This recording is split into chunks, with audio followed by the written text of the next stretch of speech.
Սիրելի եղբայրներ եւ քույրեր, Սուրբ Հարության հաջորդող 50 օրերը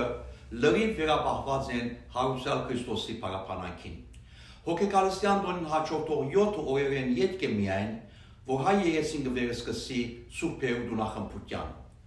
Ուստի հոգեկալստի հաջորդող գիրագին բացառապես նվիրված է Եղիա մարգարեի հիշատակին, ապա Երուսաղեմ եւ Երեշապտին, Սրբույներ Հեփսիմեին, Քայանեին եւ իրենց ընկերագիցներուն։ Հինգշաբթին Հովանես Մրդիչին, իսկ շաբաթ օր Սուրբ Գրիգոր Սավորիչի խոր վիրաբեն ելնելուն։ Վերև հիշատակված այս սուրբերը հակառակ որ տարբեր ժամանակ ու վայրեր ապրած են եւ յուրաքանչյուր ունի իր առանձնահատուկ անհատականությունն ու նկարակիրը, այսուհանդերձ հասարակացիզմ ունին, հասարակ նախանցախնդրություն եւ սեր Աստուծո հանդեպ։ 5 դարարանի մեջ Աքաբ թագավոր ծանոթ է, որպես իր հայրերուն ավարտութեն շեղող եւ օդար աստվածներու պաշտամունքը Իսրայելի մեջ տարածող անձը։ Եղիա մարգարե Իհով Աստուծո գլխավոր չատակովը մարտահրավեր դարձած ոչ միայն թագավորին ու թագուհին, այլ մարդուկ չաստուծո 5000 կուրմերուն։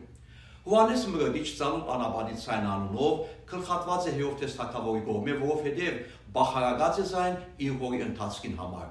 Հիփսիմե ու Քայանե բույսերը եւ իրենց ընկերուհիները տեղի չտալով դրփագեզ դրթա թագավորի ցանկությանց նահատակությամբ ապահոված էին երկնային բսակը եւ վերջապես Գրիգոր Սավորիչ Աստուծո հանդեպ իր անսասան հավատարմությամբ դատապարտվեցավ խոր վիրաբի մեջ դարաբալից բահվան ենթարկվելու, թեպետ նախախնամության տնօրինով դուրս գալով վիրաբեն պետական մակարդակով հայոց քրիստոնեական դարձի ընդրյալ անոթը եղավ։ Աշխարհի թագավորներն ու ղեկավարները, որոնք իրենց քահը կժառանգեն կամ կնդրվին ժողովրդին կողմէ, բոլորն ալ հրավիրված են նմանելու թագավորներու թագավորին եւ դերերու դիրոջ, անխտիր հայրություն դելով իրենց հպատակներուն։ Ճիշտ է, որ անոնց վստահված է ամբողջ ազգի ղեկավարությունը, ապահովությունը, ակտարությամբ ղեկավարելը, հպատակներու փառավորությունը, փոխադարձաբար վայելելով անոնց հարգանքն ու հնազանդությունը։ Այնուհանդերձ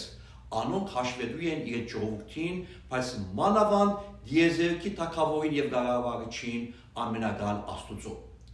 Մեր Տիրոջ Հիսուս Քրիստոսի պատկամ այս ուղղությամբ շատ հստակ է, անոր որ շատ վստահված է, շատ պիտի պահանջվի։ Արդար է, աշխարհի ղեկավարները իրենց հատուկ թիվանակությամբ գվարեն իրենց ենթակա երգիրը կամ երգիրները։ Պատմությունը սակայն ցույց կտա, թե անոնք չեն հաջողած մնայուն խաղաղություն եւ փառքավաճություն ապահովել մարդկային մեծ ընտանիքին։ Եթե դիեզերքի երկնային մարմիններով նախախնամության օրինակության հետևելով այնքան համերաշխությամբ կընթանա,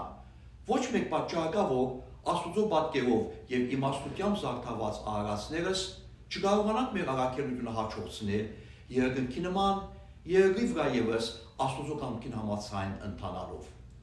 Այս մտածումները մեկնելով գիտենք բոլորստի առաջկա մի քանի օրերուն Հայաստանի մեջ խորհրդարանական ընտրություններ տեղի պիտի ունենան եւ այնուհետեւ վարչապետի ընտրություն,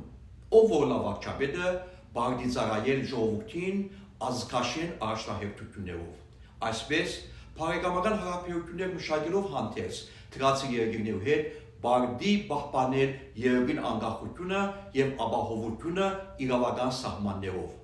Զարգտա տնտեսության եւ ճարտարարվեստին, Արցախեն բռնի տեղահանված ժողովրդին իրավունքները պաշտպանե, միաժամանակ անոնց ապահովելով պատվաբեր արժանյա գեցությունը։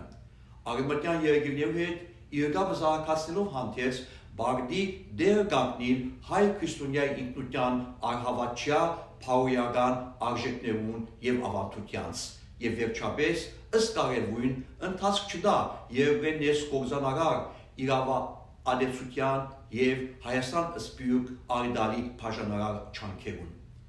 Այս ոգիով եւ առաջնորդվենք ոչ միայն աշխարհացի հայությունը կցնծա, այլ նաեւ ամենափարի Աստուծո անսահման բարիքները կդեղան Արարատի ժողովրդին վրա, զորանալու, ստեղծագործելու, փառքավաճելու, որպեսզի ազգերու մեծ ընտանիքի մեջ շարունակե դառնալ դրական, գործոն ու գենսական դառնալ։